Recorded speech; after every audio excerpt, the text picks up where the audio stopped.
You tell it better than I do. Oh, I don't know where to start. Right, okay. Where do I start? I'll start at the bit where we weren't together. Okay. And you can take over you can take over from the first date. Does that sound like a plan? Okay. So. I feel like it's dangerous giving me that part of the story, but okay. Okay. So, basically, myself and Carrie, by complete and utter chance and fate, happened to go and see again. No, if we're doing this, we need to go back further. Oh, okay. Well, then you start then. So, I Back in the Stone Age. Yeah, back in the 1973. I was in Les Mis playing Eponine in 2014. Oh, you're going at the very beginning. I'm going to the very let's start beginning, at the very beginning. I'm in theatre, thank you. So. I need to sit like this because I'm pushing Story time. I'm pushing the table further and further away. Story time with Carrie Hopletter. So the cat hair in my mouth. Oh. So I was in Les Mis playing Eponine at the Queen's. What was the Queen's? It's now the Sondheim. And I was playing Fontaine. And Joel was next door at the Apollo. Selling ice creams. Sorry. In Urinetown. Sorry. In Urinetown. And you were first cover, Bobby? Oh, then I was, yeah. I was second cover originally, and then when we moved into town, I was first cover. And I knew Nathan Amzai, who was our barrel, who came to be in the barrel, cast in Urinetown. And just look at the cat for a second. It just, I can't. It's too much. It makes me mad. And it was my birthday coming up. I said I wanted to come and see Urinetown, and Nathan got me tickets to come and see Urinetown for my birthday. So I went to watch it, and it just so happened that it was Joel's first night on as Bobby. Yeah. And I met up with Nathan afterwards at stage door, and obviously was like, oh my God, that was amazing. And I said, but I really want to meet the guy who played Bobby because he was amazing. And awful. I've got some notes. I've got to meet him because he was terrible. I've got a few notes. And Nathan was like, oh my God, that was actually Joel's first performance. Was it your first performance ever? Did you get on it? It was a matinee, wasn't it? Yeah. No, it wasn't a matinee. Oh, is it not? No. Oh, maybe not then. Maybe you'd done the matinee then, and I. Oh, maybe. And I came to watch the evening. Maybe. I can't. To be honest, it was such a blur. I can't really remember. Maybe I did watch the matinee. I feel like so, because if you would have been in Les Mis, then you would have come and watched. I must have, yeah. We did a Thursday matinee because Bradley came to watch my first night, and Bradley was in Les Mis at the time. I'm sure. Maybe I did then. So, I can't remember. I just remember it being like vaguely dark when I came out. But then again, if it was like. I thought you meant like the piece. I was like, yeah, the show piece is very vaguely dark. No. Yeah. I remember it being dark at stage door. Yeah, it was. So maybe it was like nearing the end of the year. Well, because it would have been October. So yeah, of course it would. All we did was October. We only did October to the beginning of January, so it was through winter time anyway. Okay, that makes sense then. Maybe I saw the matinee and went to see the show. We only did 3 months. I mean, it was. It was a shame because it was an amazing show. Was it meant to run longer than that, or was it? It was open. It was open ended, but I think the difficulty with Urinetown was, as off on a quick tangent, was no one at that time weirdly would let us promote the show on TV because of the title. Oh. Which is crazy compared to what you see now on TV anyway. Yeah. It's like, yeah, it was weird. Which was such a shame because the show was sort of. The show is crazy. Great. The show was wild. And there's a lot of culty sort of shows now that like the Heathers and the things that people get into, and I think Urinetown would have been one of those. Urinetown was that's the perfect show to sort of be a sort of cult. Yeah. Fan, like hardcore fan based type show. For real. I loved it. Yeah, it was great. So yeah, that was how I actually met Joel. And that was 2014. Yeah. And since then, we've sort of like, we've followed each other on social media and we bumped into each other a few times at like... And Carrie's ignored my messages. I feel so bad. No, why are we revealing this? Honestly, I'm going to reveal this, guys. So Joel sent me like 8 Facebook messages over the years, and I didn't over reply the years, to a not like single one. Yeah, I'm not like some weird stalker, like like in quick succession. I mean, over the amount of time that we've actually sort of over the course of like each other, 8 years. Like if I'd seen you in a show or we'd bumped into each other. Yeah, wouldn't because it? It'd be that sort of thing. So this is another weird coincidence. Joel's housemate, Ed Brewer, was in Heather's playing Ram's dad. He was the coach as well, wasn't he? Yeah, played Coach Ripper. The one that Nathan Big Bud played, Dean. right? Yeah. Yeah, the one that Nathan Coach Ripper, Big Bud Dean, and I can never remember if it's Kurt or Ram's dad who sings Dead Gay Son. But Ed was in Heather's and was living with Joel at the time and has lived with you as your housemate for like 9 years. 9.5 years, yeah. So you came to press night. I did. To Heather's. Didn't say hello. Do you know what? Like, Facebook you messaged me can't- afterwards to be like, because you were great. Everyone was right. Listen, But here's the didn't thing. bother saying Do you know hello. what? I can't. There's the thing about press nights. It's always really hard and really awkward Yeah, because press nights are hard. you try and get to see the people that you want to congratulate, but they're always the people that are always needed for like press or. Yeah, there's always someone with a camera You who's know. like, can we get a quick vox Yeah. pop? And normally, like yourself or Jamie in that particular situation, you didn't really like stop. Do you know what I Yeah. mean? You were in front of a camera for what's on And stage. also or whatever. chances were we had like 2 shows the next day. Yeah, So exactly. we were like, right, Yeah. see ya. Yeah, absolutely. So yeah, basically the point is that we were in each other's like Profiterole vision. as I call profiterole it. vision. Profiterole world. And yeah, there were a bunch of things like you came to see Les Mis because you knew Bradley. You came to see Yeah. Heather's because, I mean, you knew me, but you were going for Ed. I Yeah. went to see Kiss Me Kate because, I went to see Becky. you in town because of Nathan, and that's how I met you. I went to see...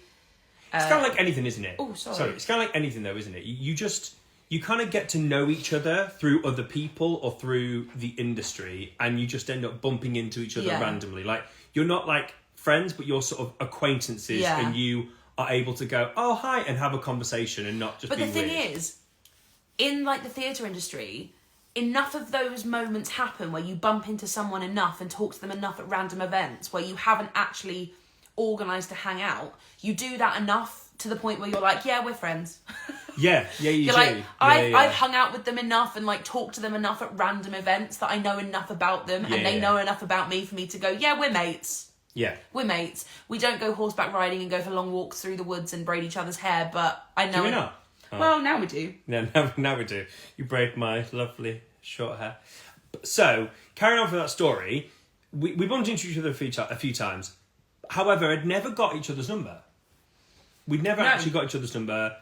We were obviously... It was always like through Facebook. Yeah, and we were in or different Instagram relationships or or seeing different people or whatever. So nothing was ever like that. And then basically... Well, we just never... We never had time to find that out, really, had we? No.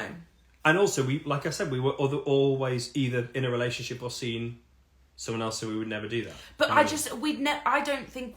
I mean, I can't speak for you, but I'd only ever bumped into you at like events where I wasn't thinking like...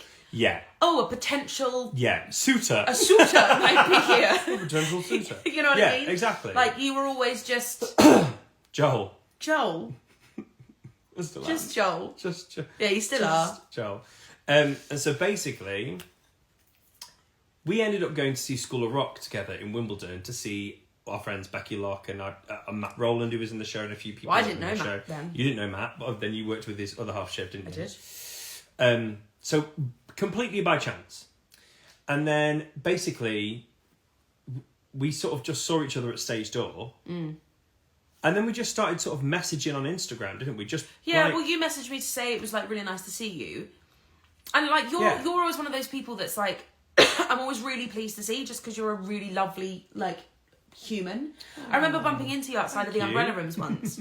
Thank you so much. I've changed my mind now, but No, there's a ring on your finger. You're like, actually... yeah. I'm not too sure about this one. No, I remember bumping into you outside of Umbrella Rooms or like across the road between like Yeah. Shaftesbury Umbrella. I don't remember this one. I'm so sorry. I don't remember it. No, I can't. It was literally like in fact, I know exactly where I was going. I was on my way to record the video for I Say No and 17. Right, okay. Because we did it at the Umbrella Rooms in like their recording studio under the Okay. rooms. Right. Oh, what would I even do there? I have no idea. Don't know. What year was this? 17? No, later. It would have been like beginning of 2019. Oh, okay. What were you doing? I know exactly what I was doing. What were you doing? I was going to do a recording for Michael Bradley. Oh, that sounds about right. There we are. Carry on. I've made my finger bleed. Oh, that's bad. I'm so sorry. Do you want to get a blaster? Nah, I'm fine. I'll use my dress instead. That's what I'm doing. So basically, yes. School of Rock, bumped into each other, just started messaging, didn't we? Yeah. We then exchanged numbers, which was the first time we'd actually exchanged numbers. Chatting away, and then you invited me to your... You told me that you were about to play the King in Hamilton, and I was like, right, well... Yeah, but at first you were like... I'm in now. Yeah. Got to get in there. He's about to have a really high profile, well paid job. We've got to get in there. As if. In the shallow. And basically, you invited me to your book launch. Yeah. Still, like, just. Well, we FaceTimed, didn't we? We Oh, yeah, FaceTimed we did to be FaceTime. like, right, I haven't seen you in like 3 years. There's been a pandemic in the middle. We need to like... We experienced a lot of similar... I'm not going into detail, but we experienced a lot of similar things in the industry, and we discussed that. We discussed Disney. There was a lot of things we discussed. We just had like a full-on debrief over the time that we hadn't seen each other. Because we'd never actually... Sat and had a conversation, ever, really. Not not in depth, not properly. Yeah, okay. Not like a coffee or anything. We'd never done anything like that, had we? No, the closest we came to was Sheffield. Yeah. Where we sat and had like a proper like one-on-one chat after that. Yeah, we did. And then you invited me to the book launch. I came to the book launch. Well, no, I just want to preface that the FaceTime that we had, which we thought was going to be like 25 minutes, turned into a 2.5 hour conversation. Yeah, it did. And the only reason it stopped was because you had to go and do rehearsals. Yeah, because we were like, oh. Yeah. And we were like, just like, okay, bye. Bye then. After 2.5 hours, which was... Yeah. I've never really done that with anyone before. The only person you probably ever do that... Well, there's quite a few people, but mainly Scott would be the person that you'd have 2.5 hours. I don't FaceTime anyone. No. I don't really like talking... On the phone. Yeah. At all. So anyway, we did that. I went to the book launch. And then basically, a few weeks after, we just... You kind of went on your book tour, didn't you? We just had the odd text here or there. Yeah. And then... Yeah. I kind of like... texted you a little bit towards the beginning of May. Yeah. I was quite nervous. And then you'd had a few drinks with Scott. Yeah. And was like... I was like, do you fancy me? Are you going to ask me out at any Like- point? Because I've been waiting really patiently and I'm bored now. And then I was like, yeah, let's go on a date. And it was the date that never... The date that never ended. Yeah. So I had tickets to... what was it called? The Multiverse of Madness? Yeah, the new... Doctor Strange film. Doctor Strange, yeah. I had press tickets to a screening the following night, and I obviously knew that you're a big Disney Marvel fan. Yeah. So I was like, oh, that's a great first date. Oh, excuse me, That's sorry. a great first date to take someone on. So I was in rehearsals for Treason at the time. I was doing a workshop for Treason, wasn't I? Yeah. Um, And I was about to start Hamilton. You were about to start rehearsals. No, you for weren't. Hamilton. You were still doing Cinderella, weren't you? No, I was doing. doubling up. You were But doubling up. we had a workshop first, so I was doubling That's right. up. You were doubling up. And because I went and ran. That was it. I went and ran that 10K. Yeah. On the Monday. Yeah. And then I had to go to Treason rehearsals, and then I went with Scott and PB. Yeah. To Sophie's. And what we thought was just going to be a quick drink and a lunch turned into a quick drink and a lunch, and then we stayed there so long that we ended up having dinner there as well. Dead. And then I had Tuesdays off from Cinderella. Yeah. So then took you to... It was yeah. Yeah. It was So a really we went good for day. coffee, and then we went to go and see the movie, and then the movie finished, but it was like 9:30, and neither of us, we didn't want to go home, so we were like, dinner? Should we go for dinner? Yeah.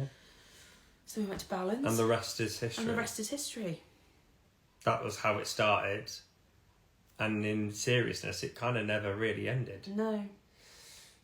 So cut to the engagement. I think I won't stop bleeding.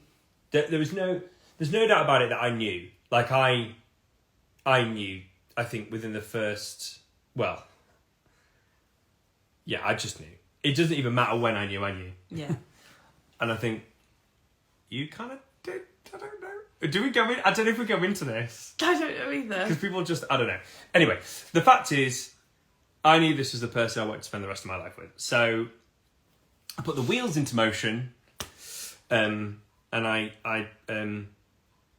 got this beautiful engagement ring made, and the only people that knew about it, well, there's quite a few people that knew about it because there was a little bit of a do, wasn't there, on the day, but primarily was Scott and your mum and dad, wasn't it? I went and asked your mum and dad. Edgar. Edgar's just getting in a box, so Out. excuse Nah, me. not having that. Just up. He's now sat in the box. Boy. Really Why are comfy. you covered in dust? Where's all that come from? Boy. So basically, I went and asked Carrie's mum and dad, you know, just because I felt it was the respectful thing to do. Obviously, I was extremely nervous because I thought they were like, you're crazy. They weren't. But was also a massive relief for both of us, really, wasn't it? Because I think it was just like, because it was such of a whirlwind thing. Yeah. But I also think... Yeah, but also, we'd spent pretty much every day together. It wasn't like we'd gone on like the odd date, was it? It was like... We saw each other. Any spare time we had when we weren't at work. We saw each other. So it was pretty much every single day we saw each other. So it kind of felt like we did, I don't know, 5 or 6 dates within a day or 2 days. Yeah. Realistically. Yeah. So I guess that's kind of how we knew. And then I contacted a few of my friends at the theatre cafe. But also, I just want to say that, like, you proposing wasn't a surprise. Like, no, it wasn't. No, like, she knew about it. I mean, no, but not even in that happen. sense. Like, I knew at some point you were going to propose because we talked about it constantly, like all the time. We still talk, but we talk about everything to do with our future. Yeah, like, all the time. And the thing is, as well, like. Not that every relationship is perfect, but we talk, like, a lot. Probably because you can't shut us up, really, isn't it? I mean, if this live is anything to go by, then people you will understand that we don't come up for breath. Talking. Sorry. But this is like, I mean, it's the first time we've ever spoken about it. We've never spoken about it. No, but I mean, like, us, like, when this live goes off... We'll be exactly the same. Yeah. We'll try and watch Disenchanted and we'll get about 10 minutes in and be like, oh my God, I forgot to tell you this thing, and then we won't stop. Yeah. I saw a jumbo jet dressed like a cow. Don't know why that came into... I don't know. But, you know, it's the only thing that came into my head. I'd much rather see a cow dressed like a jumbo jet. Great. Anyway. So I got in touch... Yeah, sorry. I got in touch with my friend at the theatre cafe, Jack. Lovely Jack. Lovely Jack. And I... Okay, so... 2 things very important about Carrie. I call her Miss Marple because you can't get anything past this woman. She's so quick and so intelligent. It's so difficult to try and surprise Carrie with anything. It is really hard to surprise you because you just have like a sixth sense, don't you? Yeah. Like you instantly know the other day, something. Yeah. After Hamilton, Joel came to... He hopped on a train and came to Canterbury to try and surprise me. But just because he went quiet after the show, and usually he texts me to say that he's on his way home, even if he's going here and not to, like, where I am, he'll text me just to be like, oh, I'm just jumping on the tube now, Yeah. I'll text you in a bit or whatever. But because you didn't say anything, I was like, he's But coming it's also here. like, it's not even like I'm bad at lying. It's just like you just I know. just know. You really do know. Yeah. So it's quite funny because there's not even like any point. There's no point me trying to get anything past her. So what is hard though, and what was hard with that engagement was you knew I was up to something, but I obviously couldn't tell you what I was up to. Yeah. Because otherwise it would have ruined. It would have ruined it. Do you know what I mean? And that was difficult. Yeah. There was like a time when before I got onto it, there was a time when I was doing Shrek with my company up north. And so the only people that knew in detail about what was happening was Jack, who was running it for me, and also Scott.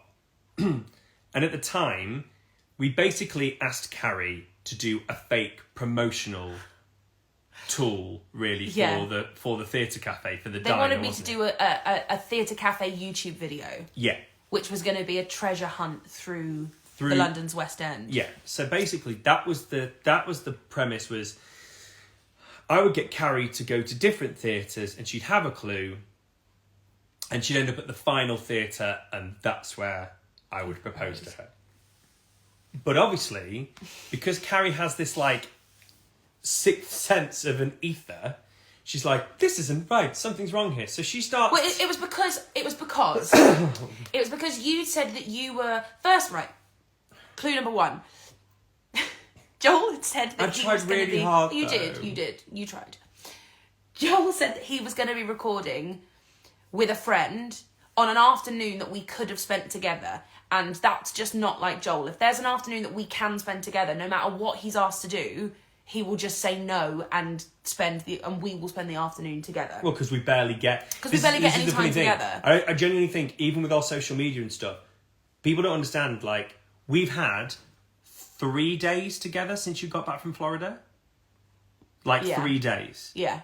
And today is, like, your first day off from us being apart from kind of a week. Well, do you know what I mean? And this is the only day off that has been both our day off. Yeah. Because then it won't go... You'll have a Monday off and I'll have a Sunday off. Yeah, so. Next week I start Mondays off and he has Sundays off. So, yeah, you said that you were going to... It was like the one afternoon before I went away that we would have been able to hang out together. Yeah. And even then, we both would have had a show in the evening. So it wouldn't have been a full day. It just would have been an afternoon. And you said that you were recording... You had to go and record something for a friend. And I was a bit like... The reply I got from Carrie made me feel like a ton of bricks had just fallen on me. Because I felt so guilty, but obviously couldn't not say what it was.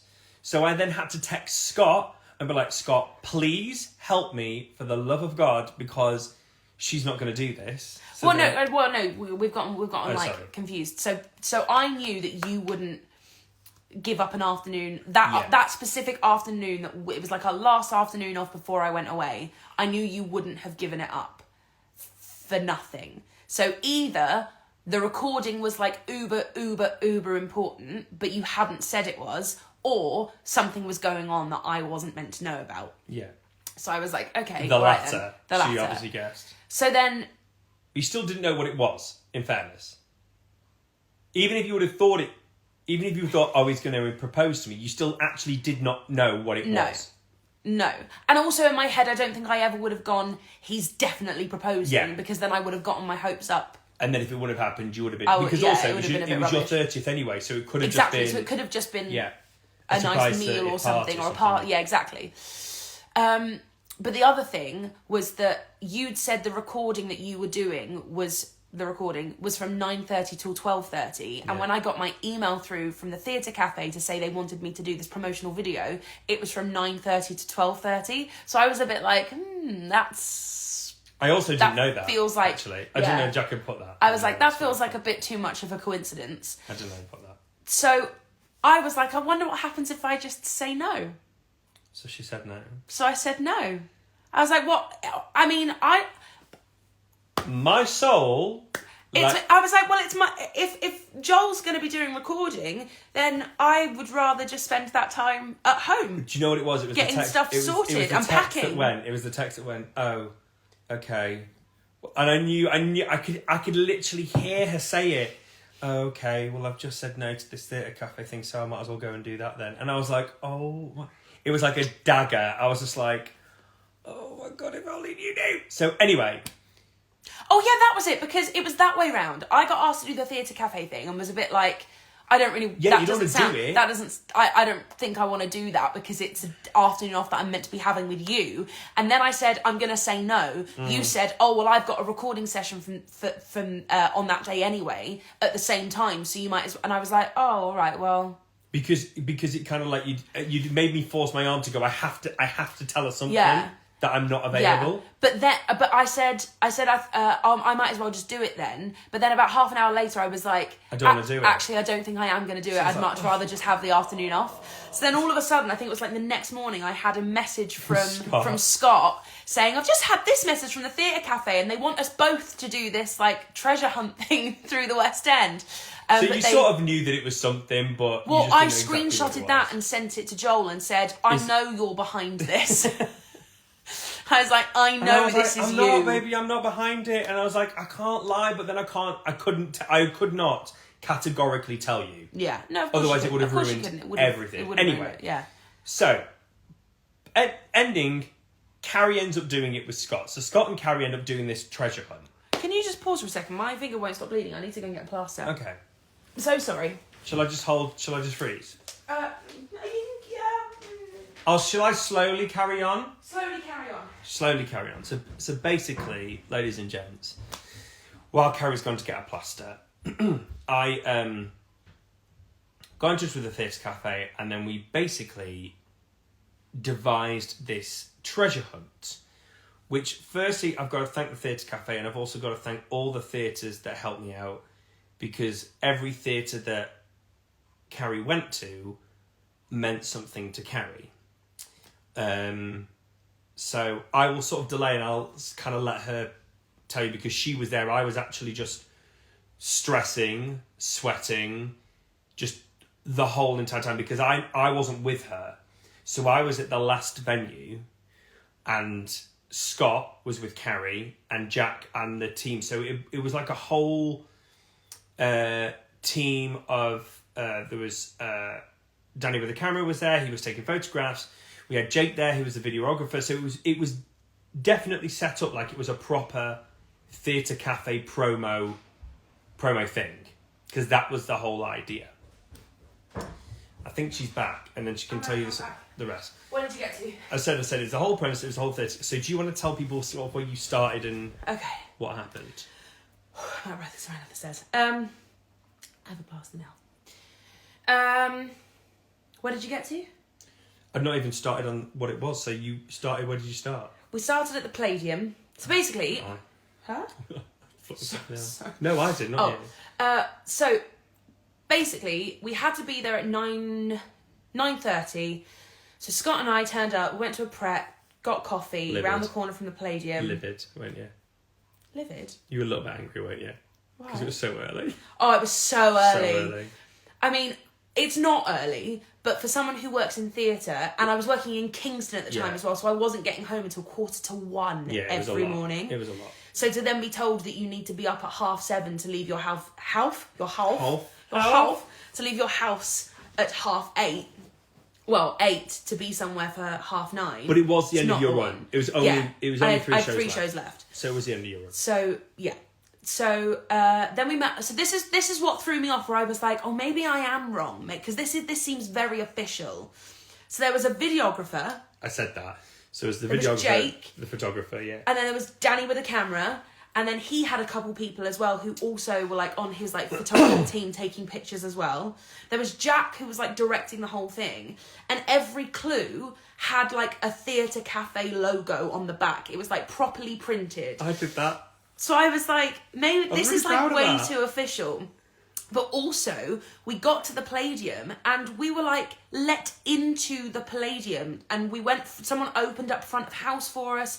We went into it's called the Cinderella Bar up the like in the like the dress circle bar, area, isn't it? Yeah, it's gorgeous up there.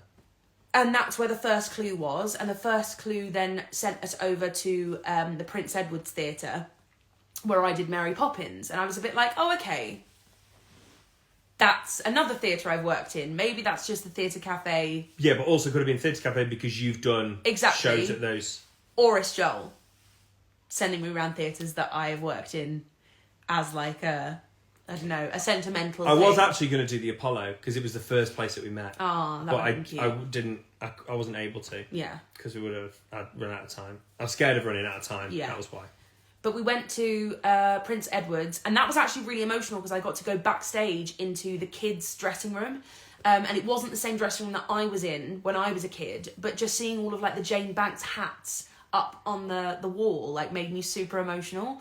So then the third, that clue led us to the third theatre, which was the Sondheim, which was around the corner, which is obviously where I did Les Mis.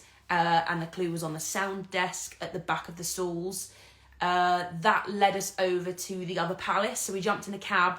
And also, we jumped in the cab, and I've got Jake, the videographer, sat in front of me, asking me questions. Like, as if this is for the asking me like theatre-based questions. So I was like, maybe this is just for the theatre-based social like. They did really stuff. well though. They were really trying to throw you off. But me like an absolute penis, like just giving them like theatre stories and stuff.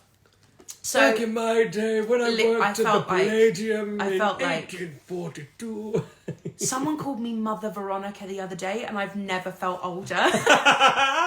Mother Veronica. I posted a picture of me hugging Elsa. Is she the new nun in The Sound of Music? Yeah, Mother Veronica. I was like, wow, okay. So you got to the other palace. Got to the other palace. We went onto the stage of the other palace. And now, can I cut in here at this point? Go for it. Because this was major drama. Because there was a certain surprise that happened after the engagement where I had a group of people waiting to surprise us, or mainly surprise, obviously, us, but Carrie, because Carrie didn't know about it. Obviously, where we were was in Victoria. Now, the other palace is very close to where all our friends were. So they were literally having to duck and dive around the corner. Like, after I knew about the party, everyone sent me videos of me, like, walking past them in coffee shops. And I did bump into someone. I bumped into my old dresser from Cinderella, Harry. I bumped into him, and he obviously, like, pooed himself because he was like, oh my god, I meant to be, like, hiding from her. But also it was good because it wasn't like you saw Scott. You were with Scott. It wasn't like you saw Gio or someone really. It was someone who I probably would have expected to have seen around Theatreland because they work in Theatreland. Whereas if I'd seen like my own mum at or that something time, because Harry could have been doing laundry or something. Yeah. Do you know what I mean? Yeah, if you would have seen like Bradley, you would have been like, why are you here? Because even Bradley, I think like in my head, I probably would have been. I don't think I would have thought that was weird. I would because I know that I go into theatres at weird times when I'm working at them. But if I'd seen like my mum, Harry was no relation to me though. Exactly.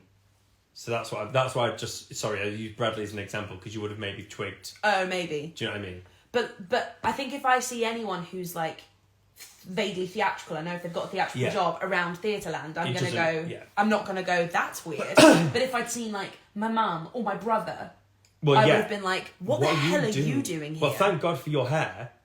I know everyone was like everyone literally was coming and going. Well, we could see her hair, so that we knew where she was. Thing. I'd booked to get my hair done on that Friday, and so he had to call up my hairdresser and be like, "Can you change? Can you change it?" But lie to Carrie and say why you're changing it to a different day. Anyway, can you lie? It was for a good reason. Of course, it was for a good reason. It's just funny, just very very funny. Why are you like slowly sinking out of shot? Sorry. So you got to the other palace. So basically when we were at the Sondheim, they obviously were all wanting to stall and be like, oh, let's have a coffee here, we'll just chill for a bit, maybe get some lunch. Because we all had a WhatsApp group going crazy. I was like, no, let's go to Victoria. And then everyone kept pushing back. And I was like, no, I want to go to Victoria. Because you've been so awkward. But I was like, well, no. I was like, why? Why don't you want me to go to Victoria? Why? I want to know. So then Jack texted me going, everyone's going to Victoria. So then I had to text everyone in the group going, guys, if you see her, hide. And that was the other thing. Hide. We got to Olenstein to have a coffee in Victoria, and it was so unbearably hot in there that I had to go and sit outside. And everyone was trying to get me to not sit outside because they obviously didn't want the risk of me bumping into someone.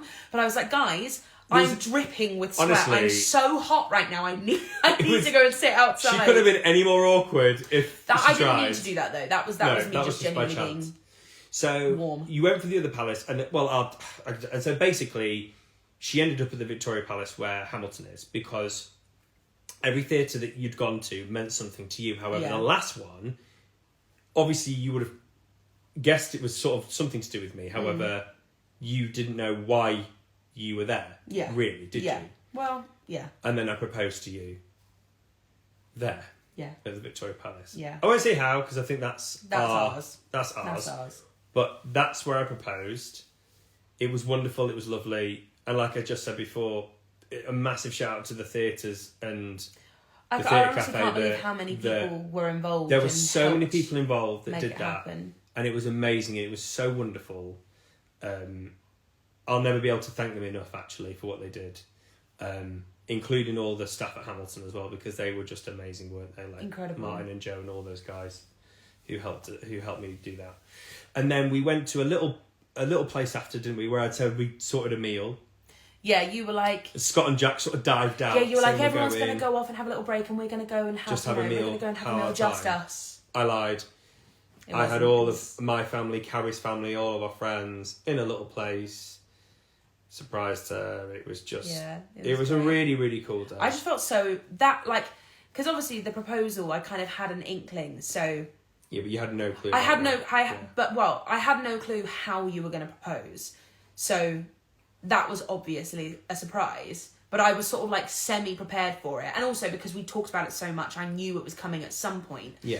But that walking into a room of like all of my closest family and friends, Yeah. I felt like overwhelmed, but in the best sense. Yeah. But that like weekend, I got engaged. I had my 30th birthday, and then my final 2 shows of Caucasian Chalk Circle the next day, and then flew to Disney. So by the time I got on the plane flying to Disney, I was sort of just looking at my ring like, what's just happened? So much has just happened in the last like 72 hours. I proposed to my girlfriend, celebrated your birthday, and then I got ill. Oh god, you Didn't were I? so ill. I was ill for a whole week while you were in Disney. I was like... I'm not surprised though, because like the anxiety that you must have felt leading up to that proposal, hoping that stressful. everything was good, like the stress. It was stressful. So, but like when it happened, you must have just been like, oh, and then like when you stop or when something big happens, your body just goes, and we're done. Peace out. It's like, see ya. yeah, we will save this live. Promise we'll save this live because it's the first one we've actually done. Should we move on to that? So that's the engagement story. There we are. We've done that well, I think. Do you want to